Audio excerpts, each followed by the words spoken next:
Hello class, I hope आप सभी घर पर स्वस्थ होंगे, बेटर होंगे। आज जो हमारा साइंस का फर्स्ट चैप्टर है केमिकल रिएक्शन एंड इक्वेशन, वो हम करेंगे। Okay, chemical reaction and equation, इसके दो पार्ट्स हैं। और इसके पहले सबसे पहले हम क्या करेंगे, इस पूरी चैप्टर को हम इंट्रो में पढ़ेंगे। इसका जो इंट्रोडक्शन है पूरी तरीके से क्लियर करेंगे, उसी के बाद में हम आगे बढ़ते हैं। ओके, तो जो इसका सबसे पहले जो फर्स्ट पार्ट है, देखो हमारा चैप्टर नेम क्या है, chemical reaction and equations.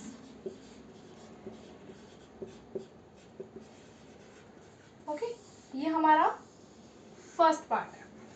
Okay, अब सॉरी, ये हमारा चैप्टर नेम है और इसके क्या है, दो पार्ट्स हैं। फर्स्ट पार्ट्स में क्या आएगा, फर्स्ट जो पार्ट है उसके अंदर आएगा केमिकल रिएक्शन का इंट्रो आएगा कि केमिकल रिएक्शन क्या होता है, ठीक है। और इसी के बाद में and chemical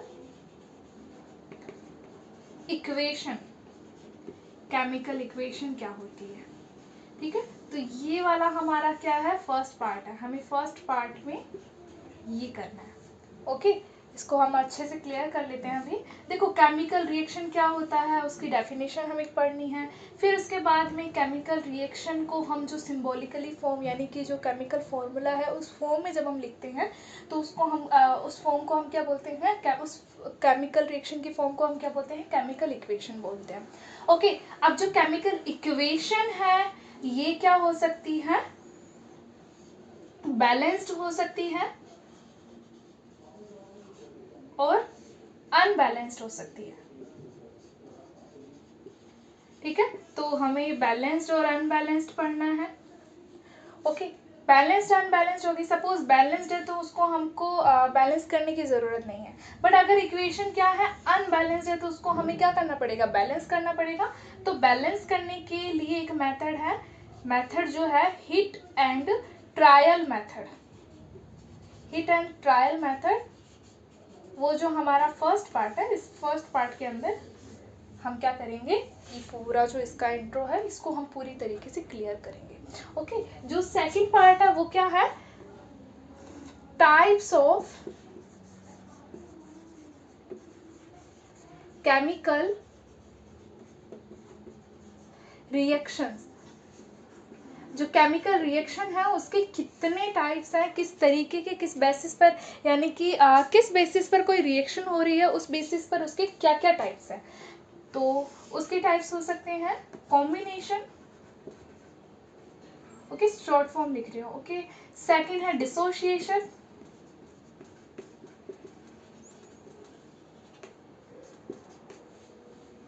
combination, dissociation, oxidation, reduction, okay. और जो लास्ट पार्ट है वो क्या है, रेडॉक्स रिएक्शन।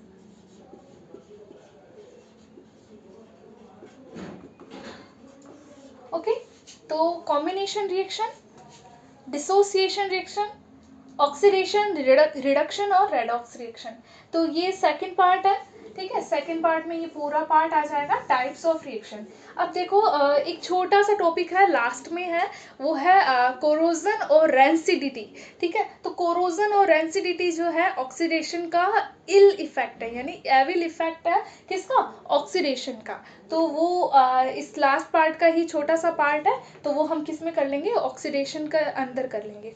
ओके, तो इसका दो पार्ट हो गया, कौन सा, chemical reaction and chemical equation, ठीक है, फर्स्ट पार्ट के अंदर। और सेकंड जो है टाइप्स ऑफ केमिकल रिएक्शन। तो ये हमारे दोनों पार्ट्स हैं, इसको अच्छे से नोट कर लो। Okay, clear. तो जो सबसे पहले है वो हम क्या करेंगे, केमिकल रिएक्शन के बारे में पढ़ेंगे।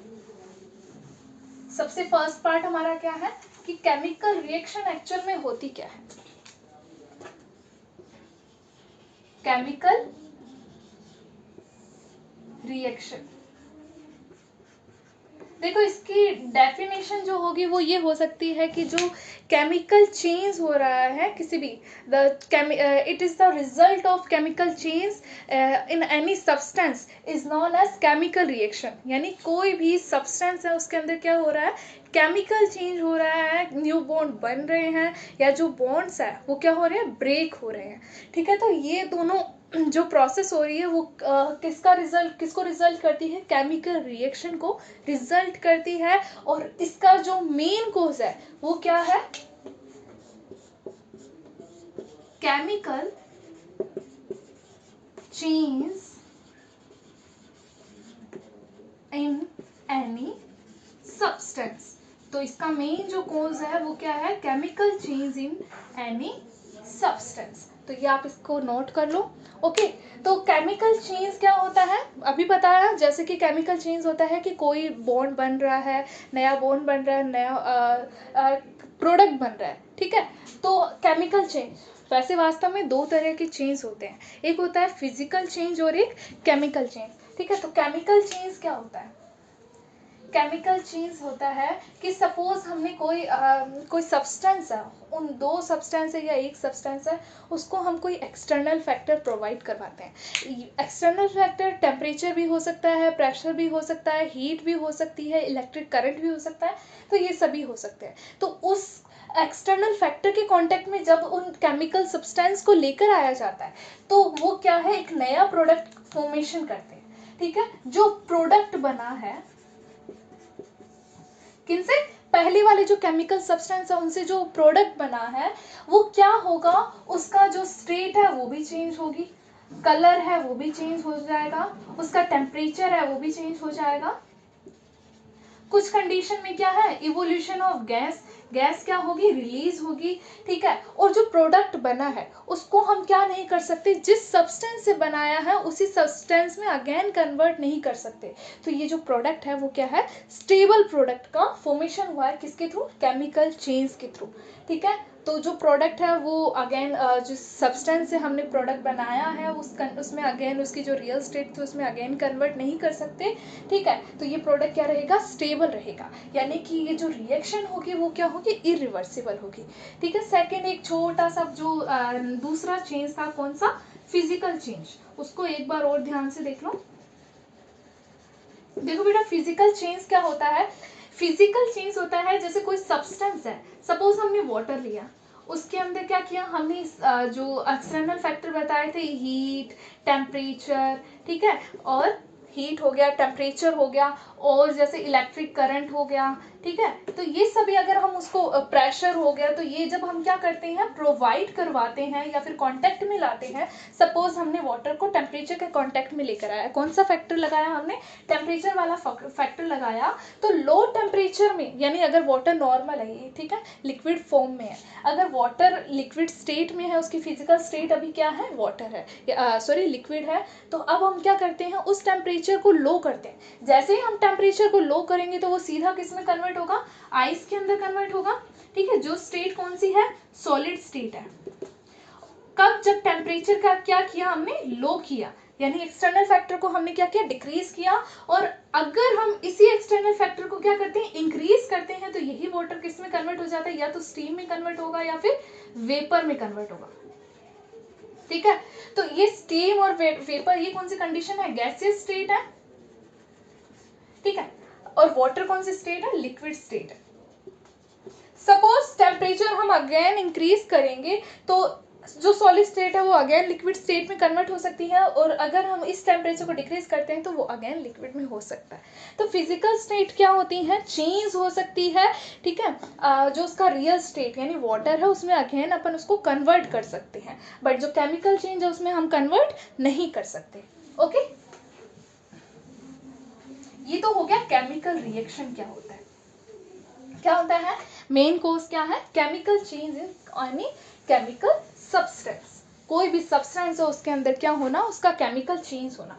ठीक है, अब जो हम पढ़ रहे हैं नेक्स्ट जो है फर्स्ट पार्ट के अंदर, केमिकल इक्वेशन। केमिकल इक्वेशन क्या होता है, केमिकल इक्वेशन होता है जो केमिकल रिएक्शन है उसको हम क्या कर रहे हैं, जितने भी सब्सटेंस उसको उसके केमिकल फॉर्मूले के फॉर्म में उसको रिप्रेजेंट कर रहे हैं, सिंबॉलिकली रिप्रेजेंट कर रहे हैं, तो उसको हम क्या बोलेंगे, केमिकल इक्वेशन बोलेंगे। ठीक है, अब यहाँ पर आपकी जो टेक्स्ट बुक है उसके अंदर कुछ इसके फीचर्स हैं कि जो केमिकल इक्वेशन है वो किस तरीके से लिखी जाती है, किस तरीके से फॉर्म की जाती है। तो जो केमिकल इक्वेशन है, सपोज ए और बी दो सब्सटेंस हमने लिए और एक नया प्रोडक्ट बना सी और डी बना। ओके तो कौन कौन से हमने सब्सटेंस लिए, ए और बी सब्सटेंस लिए और उसका प्रोडक्ट क्या बना, सी और डी बना। अब जो ए प्रोडक्ट है, सॉरी ए जो सब्सटेंस है, केमिकल इक्वेशन में ये वाला साइड हमारा लेफ्ट हैंड जो साइड है, ये वाला साइड कौन सा हो जाएगा, लेफ्ट हैंड साइड, और ये वाला साइड कौन सा हो जाएगा, right hand side. Left hand side में हमेशा क्या होगा, रिएक्टेंट हो, हमेशा जरूरी नहीं है, ठीक है, बट अभी जो लेफ्ट हैंड साइड में हमारी क्या है, जो सब्सटेंस है उसको हम क्या बोलेंगे, जो हमने सब्सटेंस ए और बी लिया है उसको हम बोलेंगे रिएक्टेंट्स। क्या बोलेंगे, रिएक्टेंट्स बोलेंगे। और सपोज हमने एक से ज्यादा रिएक्टेंट्स लिए तो उन दोनों को सेपरेट किससे किया जाएगा, प्लस साइन से सेपरेट किया जाएगा, ठीक है। और जो राइट हैंड साइड में प्रोडक्ट बना है, जो सब्सटेंस बना है उसको हम क्या बोलेंगे, प्रोडक्ट बोलेंगे। अगर एक से ज्यादा प्रोडक्ट बनते हैं तो उनको भी किससे सेपरेट किया जाता है, प्लस के साइन से सेपरेट किया जाता है एक दूसरे से, ठीक है। और ये रिएक्टेंट हो गया और ये प्रोडक्ट हो गया। अब जो ये एरो है रिएक्टेंट और प्रोडक्ट के बीच में, ये क्या बताता है, रिएक्शन की डायरेक्शन को बताता है कि रिएक्शन किस डायरेक्शन में हो रही है। सपोज ये एरो इस तरफ होता तो इट मींस अब ये क्या हो जाता, हमारा रिएक्टेंट हो जाता, ठीक है, और ये क्या हो जाता, हमारा प्रोडक्ट हो जाता। ओके तो ए और बी क्या हमारे रिएक्टेंट है और सी और डी हमारे राइट हैंड साइड में प्रेजेंट है, वो क्या है, प्रोडक्ट है। तो केमिकल इक्वेशन को हम इस तरीके से, क्या इसका फीचर है, इस तरीके से रिप्रेजेंट करते हैं। और इसको मोर इंफॉर्मेटिव बनाने के लिए हम क्या करते हैं, इसका जो फिजिकल स्टेट है, सपोज ए गैस, हम क्या करते हैं, इनको फिजिकल स्टेट में रिप्रेजेंट करते हैं। तो फिजिकल स्टेट क्या हो सकती है, सॉलिड हो सकती है, सॉलिड को एस से, गैस हो सकती है, गैसियस हो सकती है, ठीक है, तो उसको जी से, ठीक है, और लिक्विड हो सकती है, लिक्विड को एल से, और एक अनदर फॉर्म है, यानी कि कोई सब्सटेंस क्या है, सॉल्यूशन फॉर्म में है, ठीक है, सोल्यूबल फॉर्म में है तो उसको हम बोलते हैं एक्वस, एक्वस फॉर्म है उसकी, एक्वस फॉर्म है उसको हम क्या बोलेंगे, AQ से रिप्रेजेंट करेंगे। तो ये क्या है, किसी भी सब्सटेंस की फिजिकल स्टेट है, इसको भी अगर हम साथ में लिख दें तो जो केमिकल इक्वेशन है हमारी मोर इंफॉर्मेटिव बन जाती है।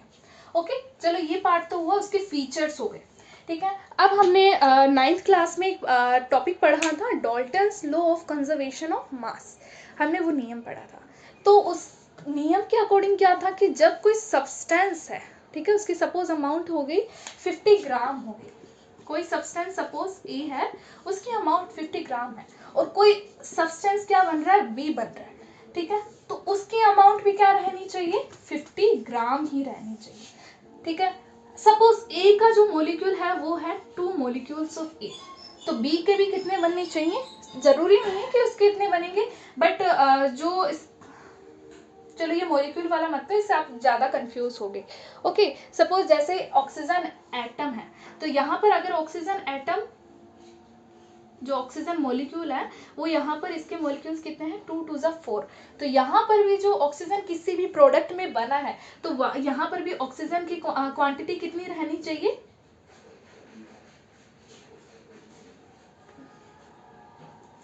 ठीक है। तो यहाँ पर भी बी प्रोडक्ट में सपोज यहाँ पर CO2 है, तो यहाँ पर भी ऑक्सीजन की क्वांटिटी क्या रहनी चाहिए, 4 रहनी चाहिए। ओके तो ये डाल्टन का लॉ क्या कहता है कि mass neither be created nor be destroy, mass को हम बना नहीं सकते ना ही डिस्ट्रॉय कर सकते हैं, बल्कि उसको एक फॉर्म से दूसरी फॉर्म में चेंज कर सकते हैं। तो यही डाल्टन का लॉ है, और इसी लॉ के बेसिस पर हम क्या करते हैं, ये डिटरमाइन करते हैं कि कोई केमिकल इक्वेशन बैलेंस्ड है या अनबैलेंस्ड है। सपोज कोई केमिकल इक्वेशन क्या है, इस रूल को फॉलो कर रही है, तो उस कंडीशन में हम क्या डिटरमाइन करेंगे, क्या कंसीडर करेंगे कि जो केमिकल रिएक्शन है वो क्या है, पूरी तरीके से बैलेंस्ड है। अगर कोई इक्वेशन इस रूल को फॉलो नहीं कर रही है तो उस कंडीशन में हम क्या करते हैं, उस इक्वेशन को पूरी तरीके से अनबैलेंस्ड मानेंगे। ओके तो ये दो हो गए। अब अनबैलेंस्ड इक्वेशन जो है, जो हम क्या कर रहे हैं, अनबैलेंस्ड इक्वेशन है। सपोज मेरे पास एक अनबैलेंस्ड इक्वेशन है Fe plus H2O Fe3O4 plus H2। Okay, ये एक इक्वेशन है। अब इस इक्वेशन में देखो आयरन यहाँ पर कितना अमाउंट है, आयरन 1 एटम है आयरन का यहाँ पर, और राइट हैंड साइड जो प्रोडक्ट है, इसको एक बार नीचे लिख लेते हैं, सॉरी इसको थोड़ा इधर लिख लेते हैं, Fe प्लस H2O, ओके दिख रहा है सभी को, Fe plus H2O Fe3O4 plus H2। Okay, तो ये है, यहाँ पर आयरन की जो अमाउंट है वो कितनी है, 1 है, 1 एटम ऑफ आयरन प्रेजेंट है, और यहाँ पर जो Fe यानी आयरन जो है वो कितना है, 3 है। ओके, यहाँ पर हाइड्रोजन कितना है, H2 2 है, बैलेंस्ड है, बट यहाँ पर भी कितना है, 2 है, बैलेंस्ड है। ऑक्सीजन यहाँ पर, ऑक्सीजन का जो एटम है 1 है, और यहाँ पर कितना है, 4 है। इट मीन्स ये पूरी इक्वेशन क्या है, पूरी तरीके से अनबैलेंस्ड है। तो हमको क्या करना है, इस पूरी इक्वेशन को आपके पास बैलेंस्ड करना है, और आपकी जो बुक है उसके अंदर एक इफेक्टिव मेथड दिया गया है। कौन सा दिया गया है, जिसके थ्रू हम क्या कर सकते हैं, इसको पूरी तरीके से बैलेंस कर सकते हैं, और उस मेथड का नाम क्या है, हिट एंड ट्रायल मेथड। तो हिट एंड ट्रायल मेथड है, इस मेथड के थ्रू हम क्या करेंगे, ये जो पूरी इक्वेशन है उसको बैलेंस करेंगे। ठीक है, तो ये hit and trial method steps के अंदर होगी, स्टेप्स के अंदर होगी और स्टेप्स के थ्रू होगी। ठीक है, तो ये इक्वेशन हम बैलेंस करते हैं। ठीक है, चलो बैलेंस करना सीखें अच्छे से। तो स्टेप फर्स्ट हम क्या करेंगे, सबसे पहले स्टेप फर्स्ट में हमें क्या करना है, स्टेप फर्स्ट हमें पहले पूरी इक्वेशन लिखनी है। क्या इक्वेशन है, Fe plus H2O Fe3O4 plus H2। Okay, तो फर्स्ट स्टेप में पहले इक्वेशन लिखा, और उसके बाद में हमें क्या लिखना है, लेफ्ट हैंड साइड और राइट हैंड साइड में जो एटम्स है वो कैसी है, मतलब आयरन यहाँ पर कितना है, लेफ्ट हैंड साइड कितना अमाउंट प्रेजेंट है, और राइट हैंड साइड उसकी अमाउंट कितनी प्रेजेंट है। सबसे पहले हमें अमाउंट लिखनी है, हाइड्रोजन और ऑक्सीजन। ओके, आयरन की लेफ्ट हैंड साइड में कितनी है, 1, राइट हैंड साइड में 3, हाइड्रोजन की 2 और राइट हैंड साइड में 2, ऑक्सीजन की 1 और यहाँ पर 4 है। तो देखो इट मीन्स ये पूरी तरीके से क्या है, अनबैलेंस्ड है। इसके मॉलिक्यूल्स क्या हो गए, एटम्स क्या हो गए, चेंज हो गए। इट मीन्स उसका जो मास है वो भी क्या हो गया, चेंज हो गया। बट जो डाल्टन है वो, डाल्टन का जो नियम है वो क्या बोलता है कि mass neither be created nor be destroy, it can be form from, it can be change from one state to another state. एक स्टेट से दूसरे स्टेट में तो चेंज हो सकता है, बट उसका मास क्या रहेगा, सेम रहेगा। तो फर्स्ट स्टेप हमें क्या लिखना है, पहले इक्वेशन लिखनी है, उसके बाद में लेफ्ट हैंड साइड और राइट हैंड साइड में कितने एटम्स प्रेजेंट है उसको कंपेयर करना है। ओके, इस तरीके से हमको क्या करना है, कंपेयर करना है। सेकंड स्टेप, अब स्टेप सेकंड में हमको क्या करना है, इसके बाद में कौन सा स्टेप आता है, स्टेप सेकंड। इक्वेशन लिखो सबसे पहले, Fe plus H2O Fe3O4 plus H2। अब इस इक्वेशन में आप सबसे पहले जो सेकंड स्टेप है उसके अंदर सबसे पहले आपको ये देखना है कि इस इक्वेशन के अंदर जो एटम है सबसे हाई अमाउंट में कौन सा एटम प्रेजेंट है। तो इस इक्वेशन में सबसे हाई अमाउंट में कौन प्रेजेंट है, ऑक्सीजन प्रेजेंट है। कितने एटम प्रेजेंट है, 4 एटम प्रेजेंट है। ठीक है, अब सबसे पहले हमें जो मैक्सिमम अमाउंट में प्रेजेंट है उसको बैलेंस करना है। तो ऑक्सीजन यहाँ पर 4 है, और लेफ्ट हैंड साइड में ऑक्सीजन H2O के मॉलिक्यूल में प्रेजेंट है। तो हम क्या करेंगे, इसको बैलेंस करने के लिए पूरे H2O मॉलिक्यूल को किससे मल्टीप्लाई कर देंगे, 4 से मल्टीप्लाई कर देंगे। Multiply H2O molecule by 4।